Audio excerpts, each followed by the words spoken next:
Adult Behavioral Health HCBS Documentation webinar. My name is Meg Beyer. I work for ICL and MCTAC, and I'm excited to be joining you this afternoon to talk about documentation for HCBS. Just a few logistics before we get started with the content today.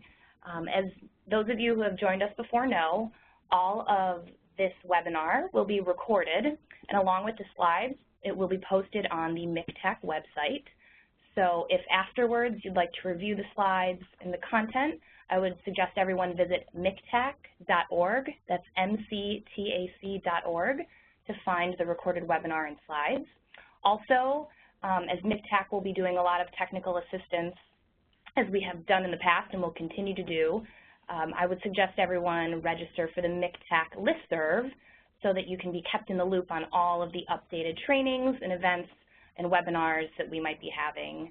And finally, I see many of you have already found this, which is fantastic, but if you look to the right of your screen, you'll notice a chat box. We will be having time at the end of the webinar for Q&A. So if you do have questions, throughout the entire webinar, feel free to type them in, and we will try and get to as many of them as we can at the end of the webinar. Time is limited today, so with all the questions we get, we'll do our best to answer them today, but if not, we'll probably work on putting together some sort of document in the coming weeks that addresses as many questions as we can get answered at this point. So thank you, and I'm going to get started with that.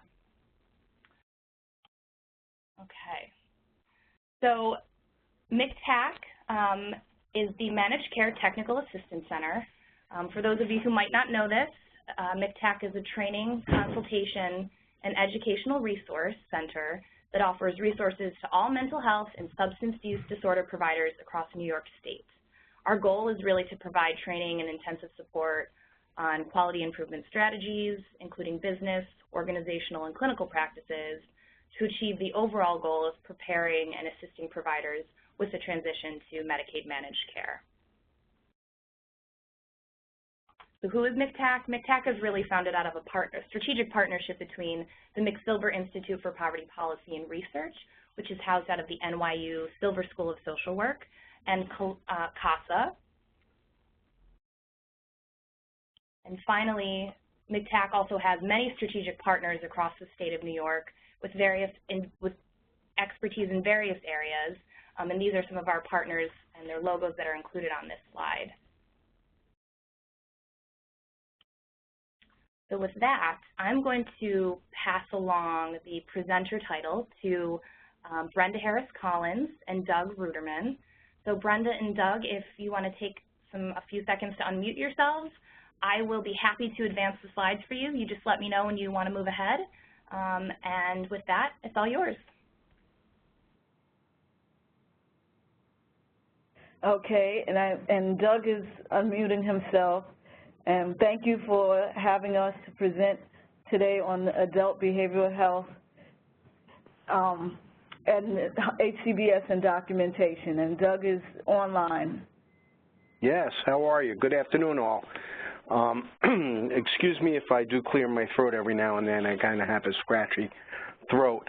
I'm glad to be here again with MCTAC and with Brenda Harris-Collins from OASAS, and we're here to provide you some information regarding the Adult Behavioral Health HCBS services, which I'll just call HCBS services for the rest of this webinar, and how we and some guidance around documentation for those services. So, I mean, it's really nothing more than what you really, if you've ever provided Medicaid-funded services before, you really need to provide the same kind of information. You need to have an assessment that obviously establishes what the strengths are of the person, what the obstacles that are facing the person that are due to their behavioral health disorder that need to be overcome in order for them to achieve their goals. And that's all written into an individual service plan because each one of the HCBS services have a number of different components. A couple of them have even different modalities, can be provided either individually or face-to-face. So you have your plan with your goals, You have perhaps you have objectives on how you expect to achieve the goals. You have your assessment information to support the medical necessity really to provide these services that what you're trying to help the person to overcome, what kind of skills and abilities that you're going to help them to achieve. Of course, we expect that there should be some kind of discharge planning right from the very beginning. People should really understand, what the outcome, what a positive outcome of participating in this service with you toward achieving their goal is, and then perhaps what the next steps might be. In this particular case, what you would be doing is working with the individual and with their health home care manager. In most circumstances, that's the person who will be managing the single plan of care for the individual, and you'd be working on what comes after your HCBS service with both the individual and the care manager. And then, of course, there need to be progress notes, and we'll go into greater detail about those a little bit later.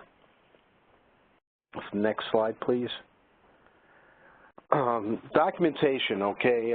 Obviously, you need to document anything that you're claiming to prove that you actually provided the services. And, I think we've been saying this for many, many years.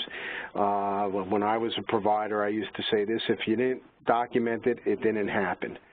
So you really need to provide the proper documentation to support whatever claims your your agency is submitting for your services.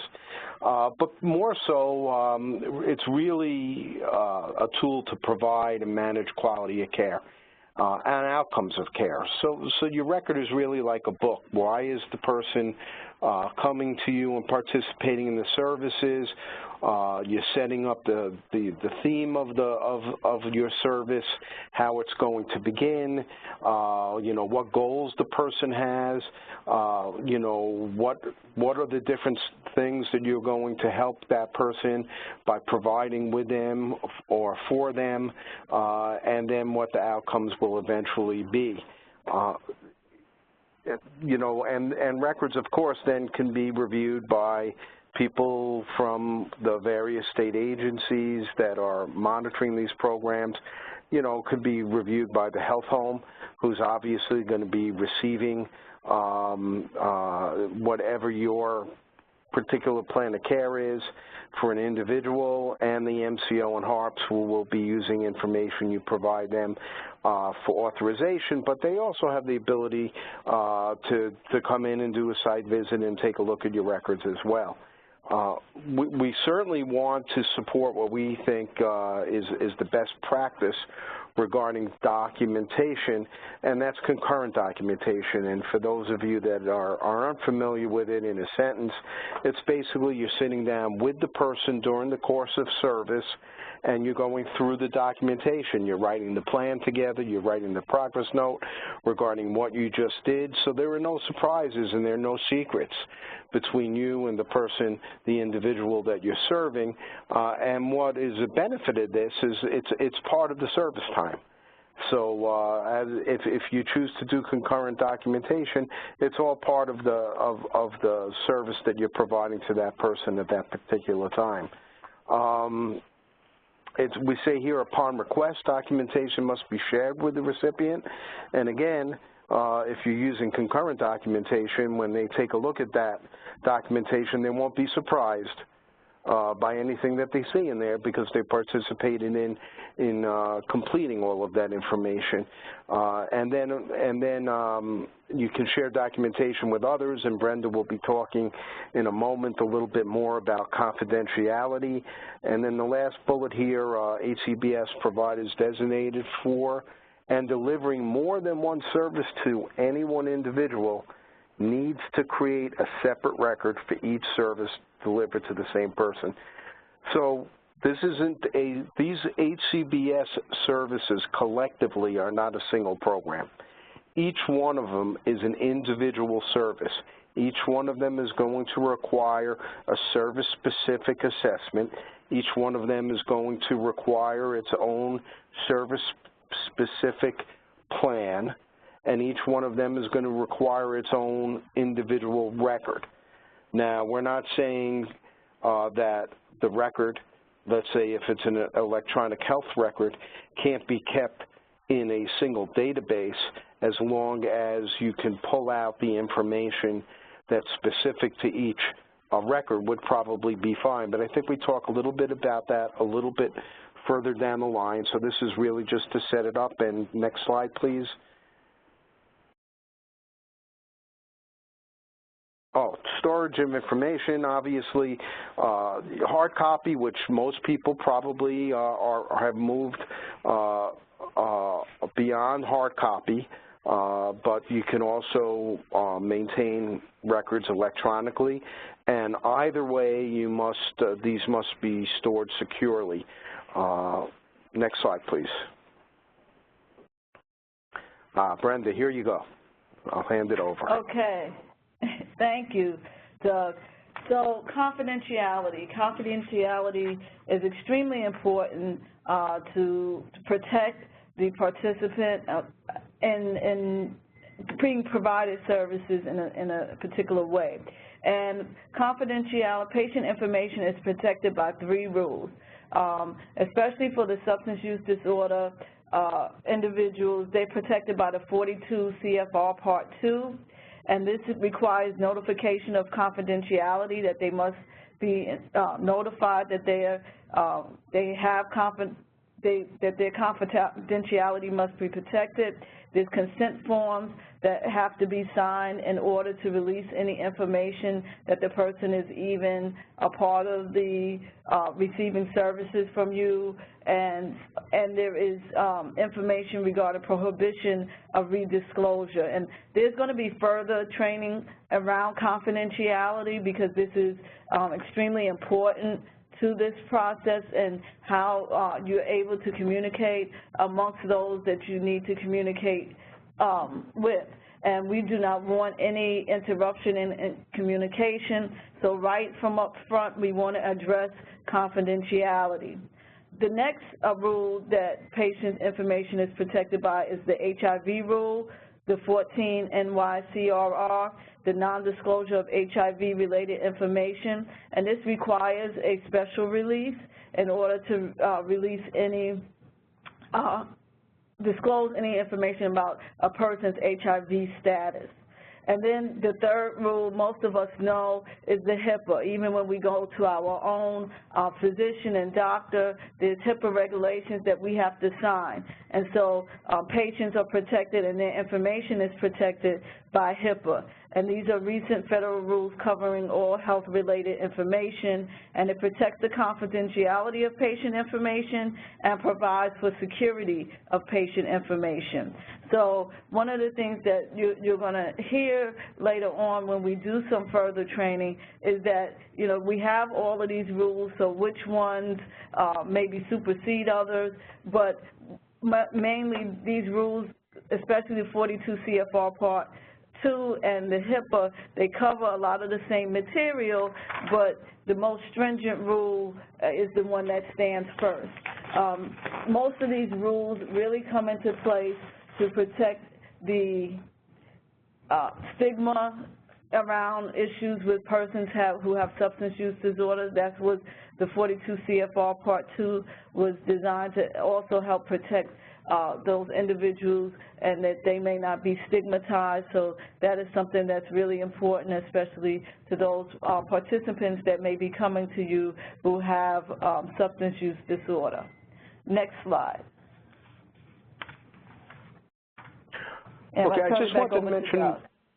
Sure. I just wanted to mention one thing. As Brenda said, there'll be more guidance forthcoming regarding confidentiality, which will include going over, once again, the confidentiality rules regarding the HCBS provider speaking with the health home and the health home care manager, and speaking with the managed care company, because there should already be in place releases of information, appropriate releases of information that are in place when you receive those referrals. But we'll go over that stuff in greater detail, and about how you also communicate with others outside of the health home and the HARP community.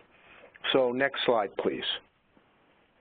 Okay, so the referral, and then this is kind of flows from what I was just saying regarding the already covering some of the confidentiality between the health home and the HARP and the HCBS provider. So in order for a person, for you, an HCBS service provider, to receive a referral, an appropriate referral in which you'll be able to provide service and get reimbursed, is first of all, the person needs to be enrolled in HARP. So that doesn't mean that they're HARP eligible. That means that they've actually enrolled in a HARP product. As part of that, then, they would also have to be determined eligible for HCBS services, and that is done by the eligibility assessment, which will determine whether or not the person is eligible for HCBS services or not, and if they are, whether or not they're eligible for Tier 1 services, which include the peer support, the education support, and the employment support services, or whether or not they're eligible for Tier 2 services, which encompass all of the HCBS services. And then they have to also have completed the full assessment, which will provide more specific information so that the health home care manager can make an appropriate referral to an HCBS service. And when you receive that referral, there'll be a goal that comes along with that from their plan of care, and we'll call that the plan of care. Again, we've done this in a couple of different webinars. The plan of care is that big plan of care that the case manager is the hub for, manages, and is the person that enters the information in the big plan of care, as opposed to the individual HCBS service plan, which we'll talk about a little bit later. And then the agency receiving referral needs to be within the person's MCO network and be designated adult behavioral health HCBS provider. So, you know, when we say MCO network, obviously it's a HARP, as I said in the first bullet at this point, that the person that is receiving the service must be a member of a HARP in which you, as the HCBS designated provider, so the state designated you as a provider of one of or more of these HCBS services, and you have a contract and have been credentialed by the HARP to provide these services. So all those things have to align in order for a case manager to refer an individual to your particular HCBS service. Excuse me. Next slide, please. And Brenda, if there's anything that I'm saying that you want to add, or you think that maybe I'm interpreting incorrectly, you and I have done these enough together, just jump in. The plan of care. Okay, this is what we were just talking about. It's developed by the health home care manager and the member. Okay, there's a link on the slides which will be available to you, as always, on the MCTAC website, which will get you to the template for the plan of care. The template, as we have said in other webinars, is an example. You don't have to use that particular template. If you use a different plan of care, it needs to encompass all of the elements that are found in that template, because all of the elements in that template match what is required under our state plan with CMS and with all of the different conditions that we agree to with CMS. The plan of care is based on the HCBS full community mental health assessment, and it is updated or reviewed at least annually. That's the full community mental health assessment that's updated and reviewed at least annually, and the plan of care would be updated and reviewed again at least annually. And when we say that, you know, it can be done more frequently if needed, and it would be updated based on the latest assessment that is completed if there were no changes in the plan of care over the course of a year, which is something that we really wouldn't expect from most of our HCBS services. And then the last bullet, both the health home and the adult behavioral health or the HCBS provider should have copies of the plan of care in their records. So the health home will have what I'll call the working copy of the plan of care. They'll be managing that with the care manager and changing that as new services are added or deleted, as the individual service plans add or delete particular components of their service. What the HCBS provider will have is a copy of probably a static plan of care, so that they can see what other services the person is participating in, because all of the HCBS providers have to sign the plan of care. If they need to make changes or recommend changes to that plan of care, they would have to do that via the care manager. So next slide, please. The adult behavioral health HCBS services in the plan of care. Okay. So we talked about conflict-free care manager and case management in a number of webinars.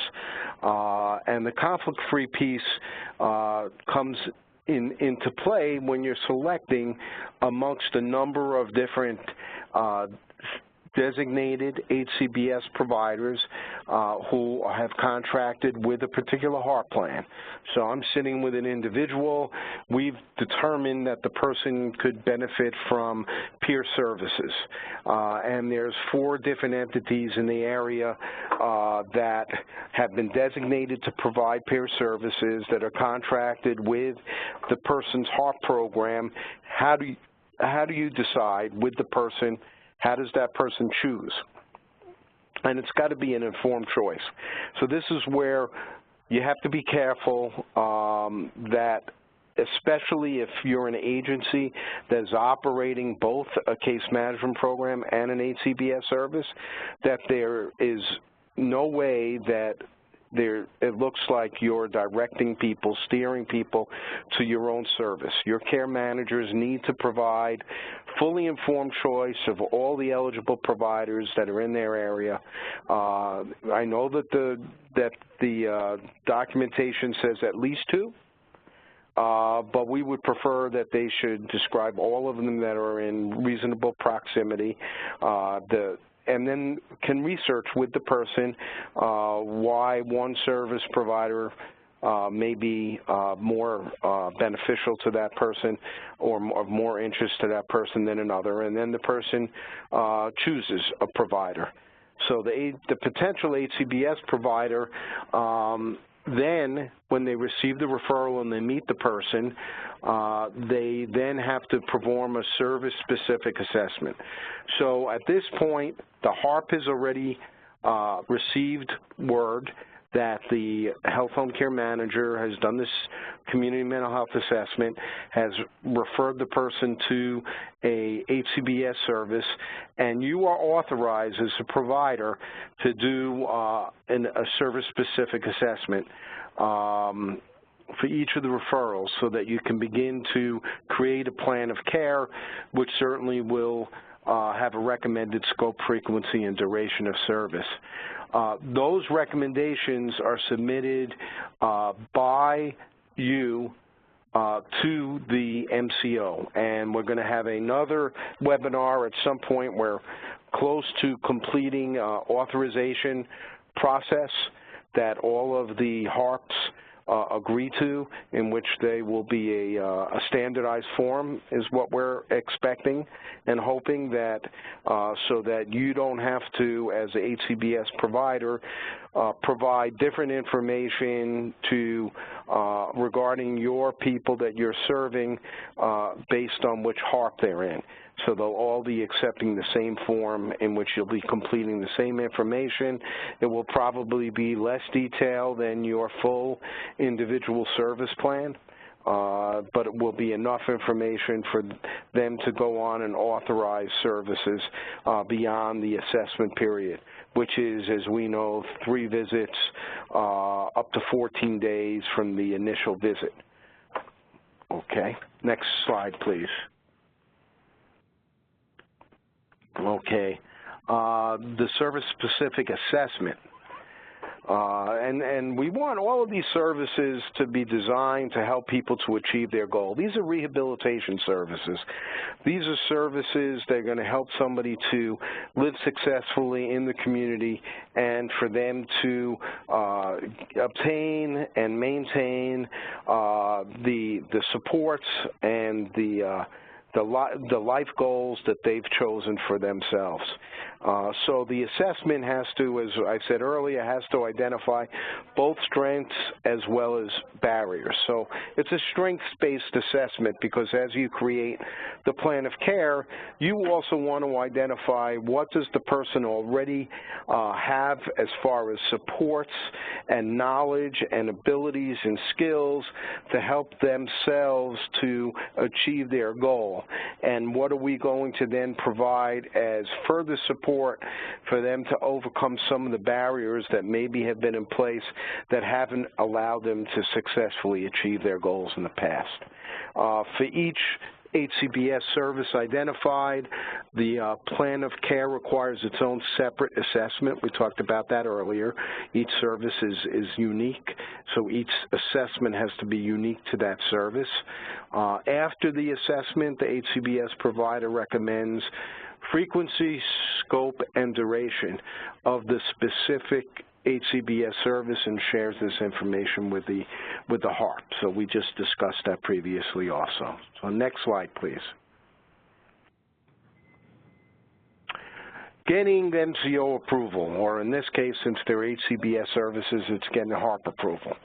Time frames.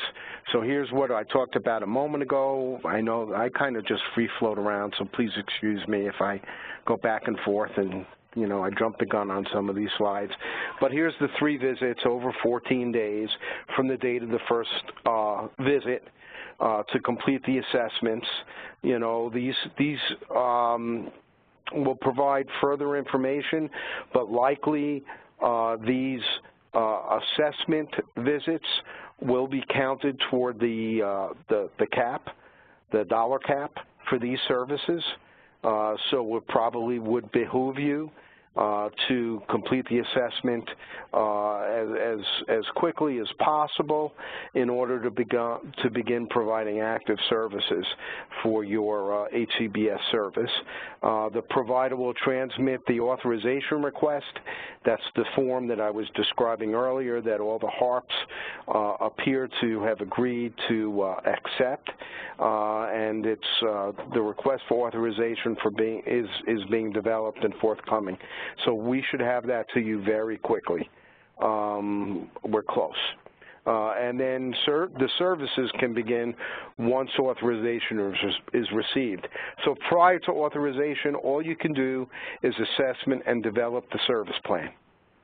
Once you get authorization, then you can begin to provide active services. So next slide, please. And Doug, just to remind everybody, when we say individual service plan, to just make a real clear distinction between the plan of care and the individual service plan, that the plan of care is something that's developed by the health home provider, and the individual service plan is the plan that you, the HCBS provider, will be putting together based upon the assessments that you complete. Absolutely. I don't think we can say that enough. Thank you. So the content of the individual service plan, the service plan that you will be putting together for your particular HCBS service. The specifics, the service type and service components. So as we know that these services, as I mentioned earlier, have a number of different components that can be provided, and each one of those components should be described in the service plan. The modality, so again, you should be stating whether or not a particular component, if you're in a service that can be provided in a group modality, whether or not that particular component is being provided individually or in a group's modality. So if you're providing more than one component of a service and it's either PSR or family support and you are going to include a group, you just put down which component you're providing and that you're providing it in a group fashion, and the other ones you're saying you're providing in an individual fashion. All the other services, none of them other than PSR and family support, they cannot be provided in a group, so we could assume that all of those are going to be provided in an individual modality. So you always need to also identify the location of the service. So we'd want to know whether or not it's at the site, and we probably shouldn't call it a program site. We should change that if we can to service site, because it's not a program. So where your offices are located, where you're conducting business, or if it's in the community. And if it's in the community, you should say, let's say we met at a coffee shop, we met at a person's employment, we met at a person's apartment, wherever it might be that you met with the person. Excuse me. Frequency, so how frequently will you be providing this service? Are you going to be providing the service twice a week for 3 months, once a week for 4 months, how frequently do you expect to be providing this service?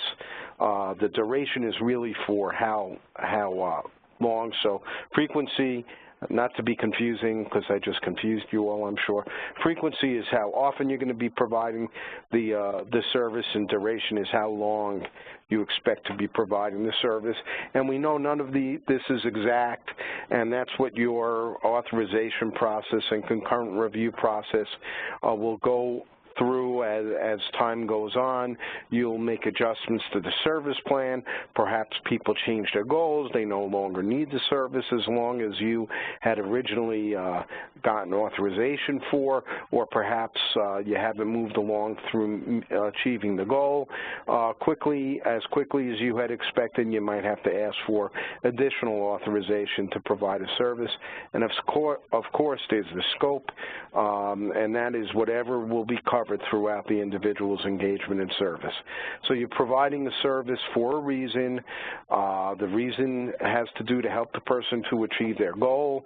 You are working on a strength-based assessment, so information that you derive from your assessment process will help to support why you're providing the service, and then you go into the particular components and, again, the frequency and duration and location and modality if necessary.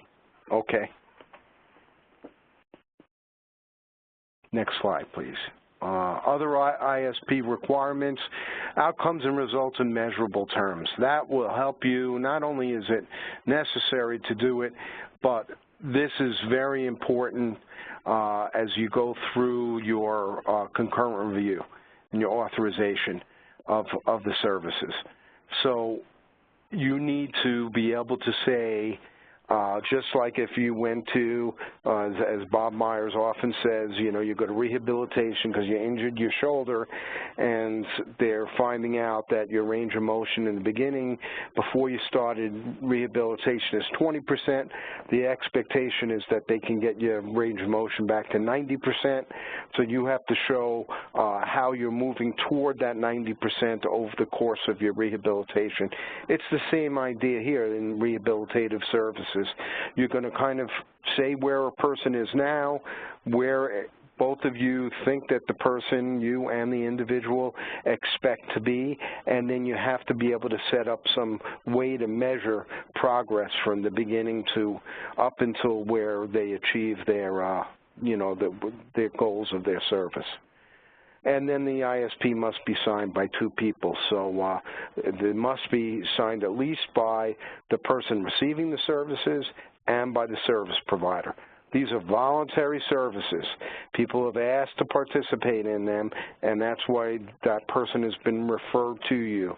There should be no problem or question of a person signing a individual plan, service plan, especially if you did this in a person-centered way, and especially if you use concurrent documentation, because then they're signing something that they helped write. Okay, next slide, please. All right, Brenda?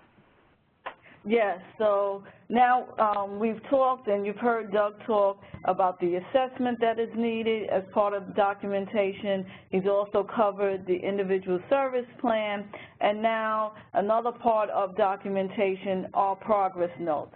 And as many who have been involved in documenting services previously, you know that you document for each encounter. Each time a service is delivered, there should be a progress note, and that progress note must be completed. You also, as Doug talked about the duration of the encounter, you've already submitted, and it has been documented on the individual service plan, frequency, scope, and duration. And so on your progress note, you're also going to list the duration of that particular encounter and on that progress note. And we're asking you to please refer to the billing manual for further guidance around that. The next part of the progress note which is critical, and when we talk about progress notes and what it is that we do and what we must document and why we are documenting certain items, communication with the health home and or the HARP regarding services to that person should also be documented. This is to show that there is continuity of care, and this is a best practice. You know, this is something that should be done. Nothing should be done in isolation. It is important that open communication is happening with the health home and that they know how things are progressing. And to document this, again, Doug said, as we have done always, if it's not documented, we don't know that it's been done. So in order to show that there has been some collaboration and that there is a continuity of care that's taken place, then communication with the health home and or with the HARP regarding services to that person should also be documented.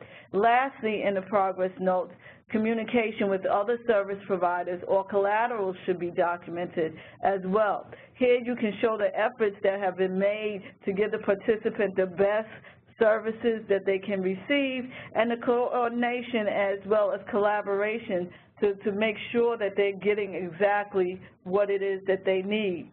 And this being documented really shows the work that has gone forth, and I know that many times progress notes have kind of become routine, but we want to make sure that there are, these things are being documented, the communication, and I don't think we could say it more. There has, with this, especially home and community-based services, communication, communication, communication, that it is definitely something that is needed when we talk about home and community-based services. Anything else, Doug? No, I think that's great. Very clear. So the next slide. There's some essential elements to the progress note. And again, Doug has touched on some of these, but we're going to go over them again. When he talked about the individual service plan, that the individual service plan is, you're going to determine the duration, frequency, scope, and some of these things are some of the same things that were covered by Doug, but they are also to be documented not only in the individual service plan, but in more detail in the progress note. So you're going to, again, indicate the type of service that the individual is going to receive, the service component that's provided, and as Doug has stated before, that some of the services, home and community-based services, have more than one component. So you need to be clear and not just put down educational support, but you need to be clear which component that is being provided. The next thing is date of service needs to be documented. Location of service needs to be documented, and these are some of the same things that were documented when Doug was talking about the individual service plan. He talked about the location of service. Is it at the service site? Is it in the community? Is it at a specific site in the community? That needs to be documented in the progress note as well as part of the individual service plan. The duration of service needs to be indicated. What time did you start the service and what was the end time of the specific encounter for that particular date of service? Next thing is how the service relates to the individual service plan.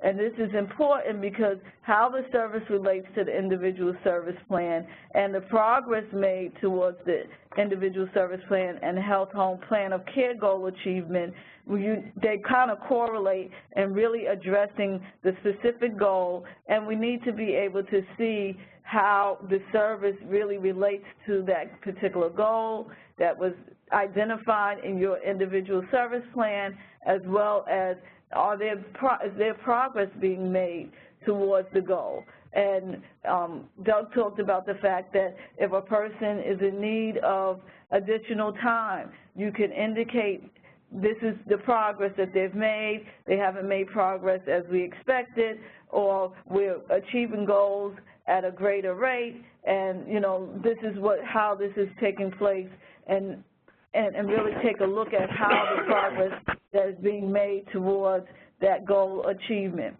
The next thing is follow-up and next steps. What are the next steps towards achieving the goal? For example, you have a peer that's helping an individual navigate a particular system, and they've shown the person, they've provided directions to where to get information or informed them, showed them different areas of how to navigate that particular system, and now the next step may be them actually going to make an appointment or to attend an appointment. So what are the follow-up steps to what took place in this particular encounter? What are the next steps? Does the person need to follow up on something, or are there next steps? That needs to be indicated in the progress note as well. And then the progress note also needs to indicate the service provider's name, their qualifications, signature, and date. And as you know, home and community-based services, if you go to the manual, it will really tell you who should be providing the service, what the qualifications are of the individual that should be providing the service, and that's why it's important to have the service provider's name, their qualifications, their signature, and the date that they provided the service on that particular progress note. These are the essential elements of that note and should be followed as you put that progress note together. Next slide. Yeah, if I may for a second, am I on? Yes, you are. But really quickly, I just wanted to jump in. I'm looking at the time, and I know we have a couple more slides left. So okay. I wanted to check in with everyone about time. I know we wanted to try and get to some Q&A, sure. But I know we have go ahead, move on. So just wanted to touch base, but go right ahead, Doug. No, all I was going to say is that you can see how this almost sounds like a repeat, most of this, of what we talked about the service plan, and that's because they have to match. So if you have something that you're doing with somebody, but it's not in their approved or authorized service plan, then you can't claim for it. So if you didn't have a group in there and the person attended a group on a given day, can't claim for that group for that person because it wasn't an authorized service. If the person talked to you about their refrigerator being in disrepair when they're coming to you for employment services, you should direct them to their care manager and help them, let them take care of that, but you need to provide your service to that person. Okay. Okay, so now we're going on to the group progress notes. And here, if the services were provided, we said that there's different modalities. There's the one-on-one, an individual modality, as well as a group. And if the service was provided in a group modality, you need a copy of the attendance sheet. This must be kept, and it should be kept separate from the client's records or participants' records. And there also should be a progress note, which must include information regarding the individual's participation in group, how it relates to the individual service plan may be included. It must include the number of participants in the group, because as you know in the manual, there's certain groups, person who's providing the rate service codes ratio. By the number. Yeah. Yes, and so must include the number of participants in the group, must reference progress towards goal on the plan of care, and may include general description of the content of the group. In addition, all essential elements that we just mentioned on the progress notes should be included on this note, and this includes type of service and service components, date of service, location of service, duration of service, including start and end time, how the service relates to the individual service plan, progress made towards individual service plan and plan of care goal achievement, follow-up, next steps, service provider's name, qualification, signature, and date. And next slide just ends up, and we're going to end at the next slide, which really talks about discharge planning. And we want to really emphasize that discharge planning begins at admission, and this should start right from the top, but is completed when the person has achieved their goal and no longer wants to pursue the goal or no longer wants your services.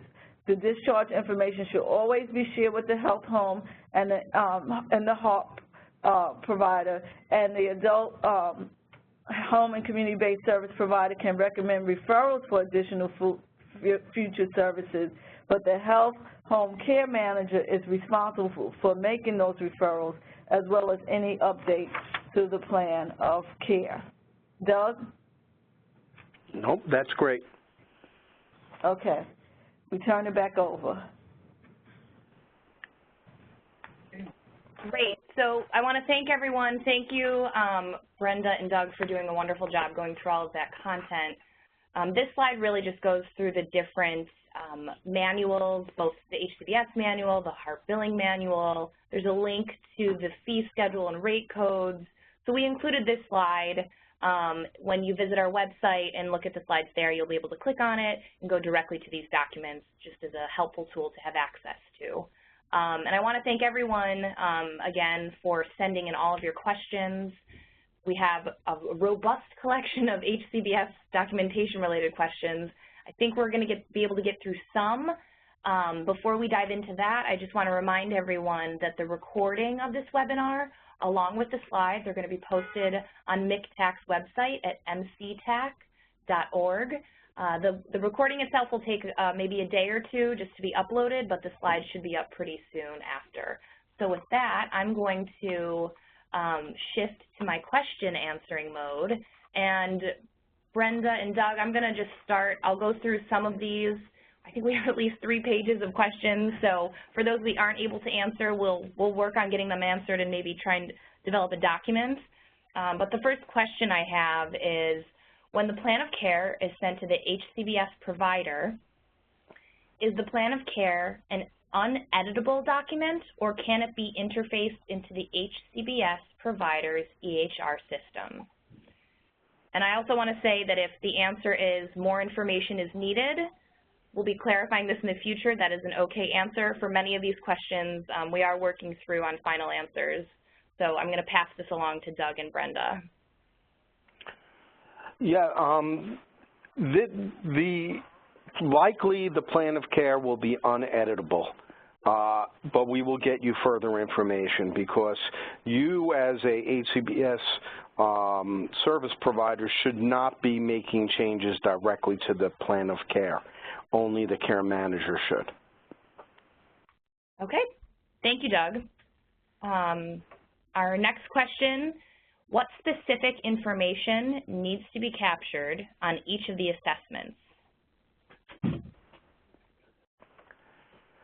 Well, that's a big question.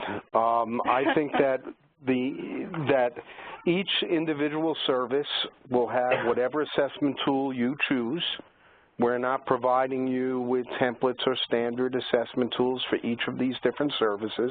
And I think that the assessment needs to include, as I've said earlier, the strengths and the barriers that a person has to achieving their particular goal as they relate to your service.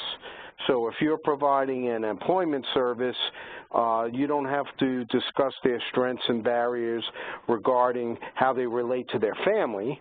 You would be assessing their strengths and barriers as it relates to them to achieving successful employment. Also, just let me say that, you know, there's best practice.